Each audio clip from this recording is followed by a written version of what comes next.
Parents kicked me out on the day of my final exams after their daughter announces her pregnancy, but now a year later they're both reaching out to me to mend things.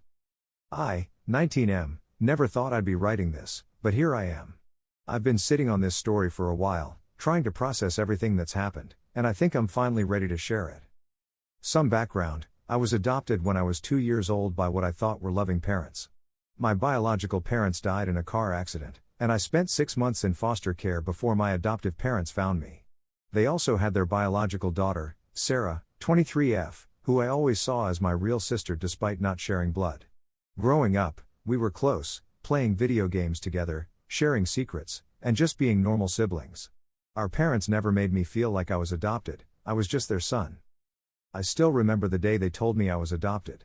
I was 8, and they sat me down with a photo album filled with pictures from the day they brought me home. They explained everything so carefully, making sure I understood that being adopted didn't make me any less their son. Dad even bought me ice cream afterward and said, "Son, you weren't born into our family, but you were born to be in our family." That line stuck with me for years. It made me feel so secure, so wanted. Sarah was always the more outgoing one between us. She was popular in school, had tons of friends, and always seemed to find herself in some kind of drama. I was the opposite, quieter, focused on my studies, with a small group of close friends. Our parents used to joke that we balanced each other out perfectly. Fast forward to last year. I was in my final year of high school, preparing for my final exams. I had already gotten accepted into my dream university for computer science, full scholarship, and everything seemed perfect. I'd been working my butt off for years to maintain my GPA while also participating in coding competitions and volunteering at the local library's computer literacy program for seniors. The scholarship was my ticket to independence. I wouldn't have to burden my parents with college costs. The morning of my first exam, Sarah called a family meeting. This wasn't unusual. She often called family meetings for things like changing her major, which she did 3 times, or announcing she was going vegan, lasted 2 weeks.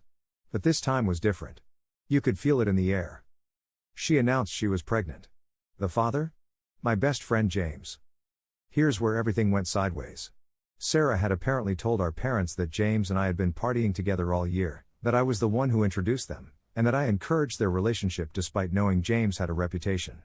None of this was true. James and I were just study partners. We met in AP Computer Science and bonded over our shared love of coding and terrible sci-fi movies. I had no idea he was seeing my sister. The thing is, James did have a reputation, but not the kind Sarah implied.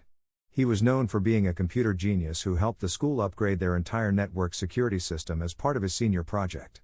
The parties Sarah mentioned were actually weekend coding marathons where we worked on developing apps. We were nerds, not party animals. But Sarah painted a completely different picture. According to her, I had been covering for them, helping them sneak around, and even encouraging James to take advantage of her.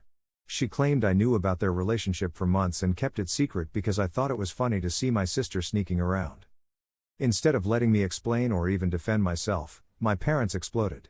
Mom started crying about how I ruined Sarah's future, and Dad just got quiet. That terrifying kind of quiet that makes your stomach drop. He looked at me and said, "We took you in, gave you everything, and this is how you repay us?" Those words felt like a physical blow. Took you in all my 17 years with them, they had never thrown my adoption in my face like that. Never made me feel like I owed them for choosing me. I tried to explain that I knew nothing about their relationship, but Sarah kept crying and saying I was lying. She brought up times when James and I had been working on our coding projects, claiming those were actually times I was helping them meet up. She even showed them texts from my phone, texts she must have seen when borrowing my phone to call Mom a few weeks earlier. The texts were just James and me discussing our project, but she twisted everything to fit her narrative. Dad then dropped the bomb, "Get out. You're not welcome here anymore." On the day of my final exams. The exams that would determine my future. I grabbed what I could in my backpack, some clothes, my laptop, and important documents. Mom wouldn't even look at me as I left. Sarah just stood there, crying into Dad's shoulder. I remember walking to school in a daze, somehow made it through my exams, though I have no idea how, and ended up sleeping in my car for 2 weeks. Those 2 weeks were hell. I was parked behind the 24-hour Walmart, using their free Wi-Fi to finish my online assignments. I showered at the gym where I had a membership, ate mostly granola bars and apples, thank God for my emergency car snack stash, and tried to keep it together. The worst part wasn't even the physical discomfort, it was the silence from my family. No calls, no texts, nothing. My Aunt Julie, Mom's sister, found out what happened when she came by the house for her weekly coffee with Mom and noticed all my photos had been taken down. When Mom broke down and told her everything, Aunt Julie immediately started looking for me. She found me through the Find My iPhone app. I had forgotten to turn it off, thank God. She's been my rock this past year. Thanks to her, I managed to finish school with decent grades, 3.87 GPA, not perfect but considering the circumstances, and started university this fall. She and her husband Tom cleared out their home office and turned it into a bedroom for me. They helped me get a new phone plan, a better car, my old one was literally falling apart, and most importantly, they got me into therapy. The first few months were rough. I had nightmares about that morning, about Dad's words, about being abandoned again. My therapist, Dr. Chen, helped me understand that my parents' reaction wasn't about me, it was about their own fears and prejudices. She helped me see that while their love for me was real, their response to crisis revealed some deep-seated issues about adoption that they'd never addressed. Now, here's where things get interesting. Last week, I got 2 separate emails, one from Mom, one from Dad. They want to talk things through and heal as a family. Why now? Well, turns out James ghosted Sarah shortly after the baby was born. He moved to another state and blocked everyone. Sarah's struggling as a single mom, and apparently, she finally admitted to our parents that I really didn't know anything about her relationship with James. She told them she lied because she was scared and wanted someone else to blame. The timing is interesting because Sarah's baby, Lily, just turned 3 months old. James left when she was 6 weeks old, right after the paternity test confirmed he was the father. According to Aunt Julie, who still talks to Mom, Sarah had been hoping James would step up once he saw the baby, maybe even propose. Instead, he cleaned out his bank account, left a note saying he wasn't ready to be a father, and disappeared. The emails are full of apologies and talks about family bonds and forgiveness. Dad wrote about how he reacted out of anger and fear for his daughter. He said finding out about the pregnancy brought back memories of his own sister, who got pregnant at 19 and was ostracized by their family. He claimed he just snapped and took everything out on me because it was easier than facing the reality that history was repeating itself. Mom's email was longer, more emotional. She wrote about how she cries every time she sees photos of me on Aunt Julie's Facebook. She talked about how she's been going through old photo albums, remembering all the milestones she's missing. She mentioned that she still has my favorite coffee mug in the cupboard, untouched, like she's preserving it for when I come back. Here's the thing, I'm doing well now. Really well. I have a 4.0 GPA in my computer science program, a part-time job in tech support that's teaching me valuable skills, and I've made amazing friends at university. My roommate, Alex, is practically a brother to me now. He was there for me during the worst panic attack I had this year, just sitting with me and talking about nothing until I could breathe again. Aunt Julie and Uncle Tom treat me like their own son. They came to my college orientation, helped me set up my dorm room, and insist on weekly video calls to check in. Their kids, my cousins Emma, 12, and Jack, 9, look up to me as their big brother. I'm teaching Emma coding, and Jack thinks I'm the coolest person ever because I can help him build stuff in Minecraft. But these emails are messing with my head. Part of me wants to tell them to pound sand. They threw me out like I was nothing, on one of the most important days of my life, without even letting me defend myself. They believed Sarah over me without question, despite her history of being dramatic. Remember the time she claimed her high school teacher was out to get her when she was just failing because she skipped class? Or when she accused her college roommate of stealing her boyfriend, only to later admit she'd imagined the whole relationship. The worst part is, they knew about my abandonment issues. They knew about the nightmares I used to have as a kid, about being left alone. They knew how hard I worked in therapy to believe that I was truly part of their family, that I wouldn't be abandoned again. And yet, they did exactly that, abandon me when I needed them most. Another part of me misses them. They were my parents for 17 years. I miss our Sunday family dinners, where Dad would grill while Mom made her famous potato salad. I miss Dad's terrible dad jokes and how he'd always save the comics from the newspaper for me. I miss Mom's cooking, especially her chocolate chip cookies that she'd make whenever one of us had a bad day. I even miss Sarah, despite everything. I miss our late night talks about nothing and everything, how she'd always steal my hoodies but return them washed and folded. And now there's a baby, my niece, who I've never met. Aunt Julie showed me a picture of Lily, and she is Sarah's eyes.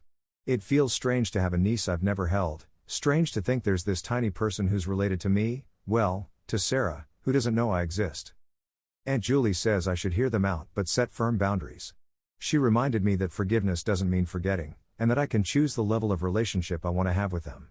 My therapist says it's entirely my choice and there's no wrong decision, but she suggested making a pros and cons list to help clarify my feelings. My friends are divided, some say family is family, others say my parents lost the right to call themselves that. Alex, my roommate, offered to come with me if I decide to meet them, just so I have backup. My other close friend, Maria, who went through something similar with her own family, warned me to be careful about getting sucked back into toxic patterns. I haven't responded to either email yet. They sent 2 more since then, getting increasingly desperate. Sarah even tried to reach out through Instagram, sending photos of the baby with messages like she should know her uncle and I'm so sorry for what I did. She's been posting a lot about single motherhood on social media, about how hard it is to do everything alone. Part of me thinks they're only reaching out because they need help with the baby. Sarah's struggling financially, according to Aunt Julie, and my parents are nearing retirement age. They've been helping Sarah with the baby, but they both still work full-time. Am I just being cynical? Or am I picking up on something real? I know what they did was wrong. The rational part of my brain keeps reminding me how they didn't even let me grab all my stuff. Aunt Julie had to go get my remaining belongings while I was in my car, how they didn't care if I had somewhere to go, how they didn't check if I was safe for weeks. The college counselor I spoke to said what they did could be considered abandonment of a minor, since I was still 17 when they kicked me out. But the emotional part. That part remembers the good times. The family vacations where Dad would plan these elaborate scavenger hunts at every stop. The proud looks when I got good grades or won coding competitions. The way Mom would sit with me for hours when I was sick, reading my favorite books aloud even though I was way too old for that. Those 17 years weren't fake, were they? I'm torn between maintaining my peace and possibly giving them another chance. What if I regret not trying to reconcile? What if I regret giving them another chance to hurt me? What if they're only reaching out now because they need something from me? Would I be the asshole if I just ignored them and moved on with my life? Or would I be an asshole to myself if I let them back in? Update, 24 hours later. Holy cow, I didn't expect this to blow up like it did. Thank you all for your thoughtful responses and awards. I've read every comment, and you've given me a lot to think about. Some of you made me cry with your kind words and similar stories. To address some common questions. Yes, I'm certain the baby is James's. Sarah got a paternity test done when trying to get child support. No, I haven't had any contact with James. He blocked me too, which hurt more than I expected. We were friends for 3 years. Aunt Julie is an absolute saint. She and Uncle Tom have already told me I'm welcome to stay with them through college and beyond if needed. My old therapist moved away, but I'm starting with a new one next week to help process all this.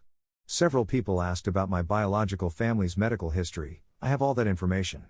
My adoptive parents made sure to get it when they adopted me. To the people asking if I'm in therapy, yes, twice a month, and it's helping a lot. After reading your comments and sleeping on it, I've decided to respond to their emails. I'm not agreeing to meet yet, but I'm going to set some ground rules. 1. I want a detailed written apology from each of them, acknowledging specifically what they did wrong. No vague "we're sorry for everything" statements. 2. They need to respect that Aunt Julie and her husband are my family too now, and that won't change even if we reconcile. 3. If we do meet, it will be in a neutral place with my therapist present. 4. Sarah needs to get professional help for her issues before I'll consider rebuilding a relationship with her. Her pattern of lying and manipulation needs to be addressed. 5. Any relationship we rebuild will be on my terms and timeline. 6.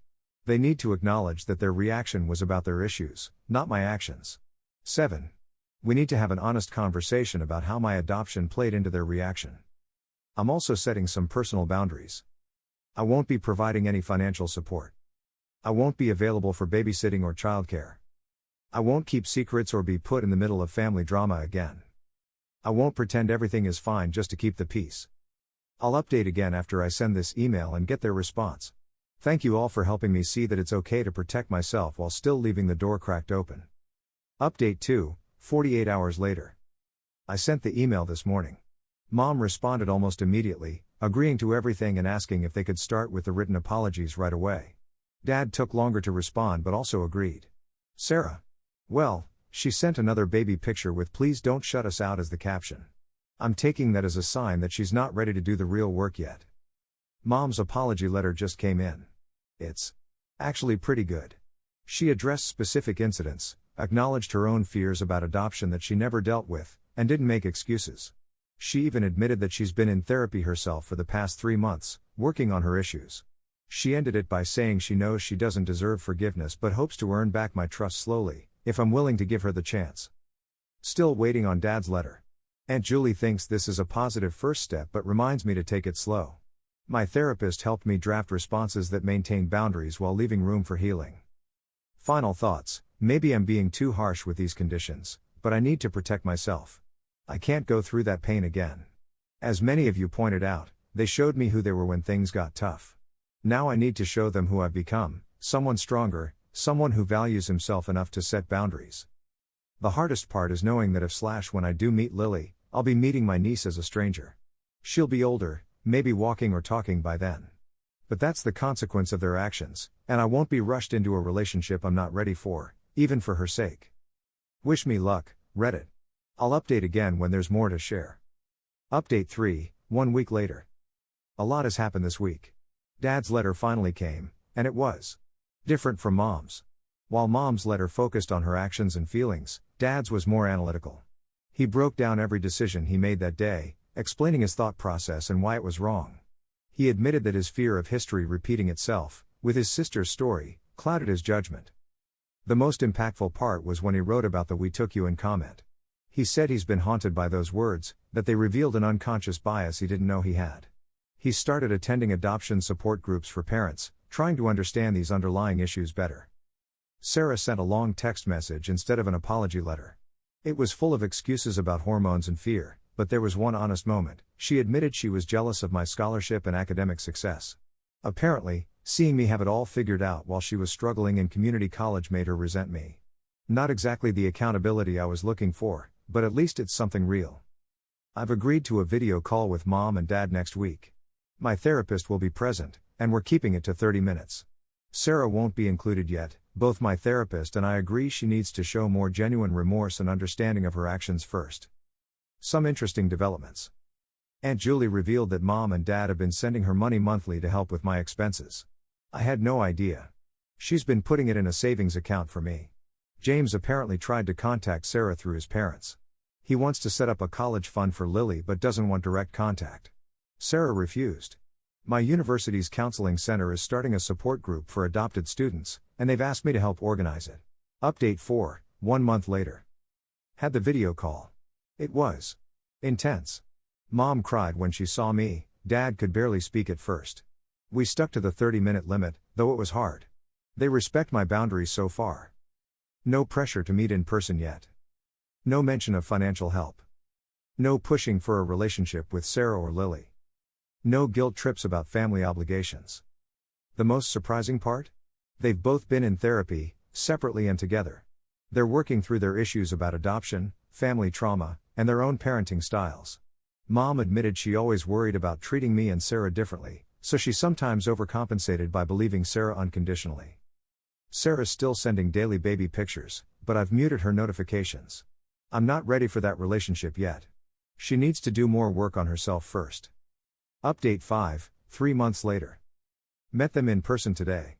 Neutral location, a coffee shop near my therapist's office. 2 hours of honest, sometimes painful conversation. Key points. They're selling their house to move closer to Sarah and help with Lily. Dad's retiring early to help with childcare. Mom's getting certified as a counselor, inspired by her own therapy journey. They've both written letters to my biological parents, thanking them and acknowledging their own shortcomings as adoptive parents. They want to contribute to my education, but respect my decision to remain financially independent. The biggest surprise? They brought a box of my childhood things, artwork, school projects, awards. They've kept everything. Dad broke down when he handed me my first coding competition trophy. Said he was always proud of me, even when he couldn't show it. Still no direct contact with Sarah, though she's supposedly starting therapy next month. Aunt Julie says she's finally taking parenting classes and working part-time at a daycare. Final update, 6 months later.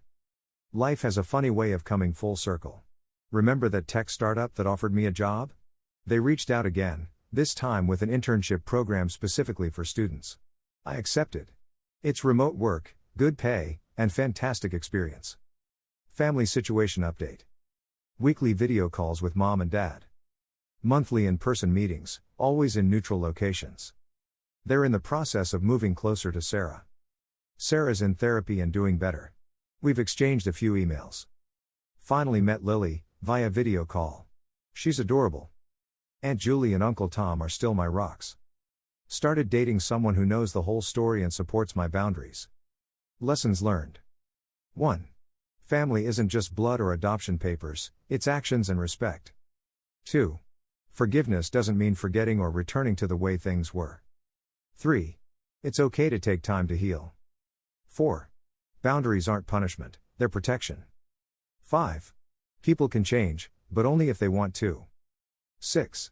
Sometimes the worst moments lead to the best growth. Thanks for all the support, Reddit. This community helped me more than you know. Special thanks to you /AdoptionSurvivor89 and you /BoundaryQueen for their DMs and advice. To anyone going through something similar, you're stronger than you know. Your feelings are valid.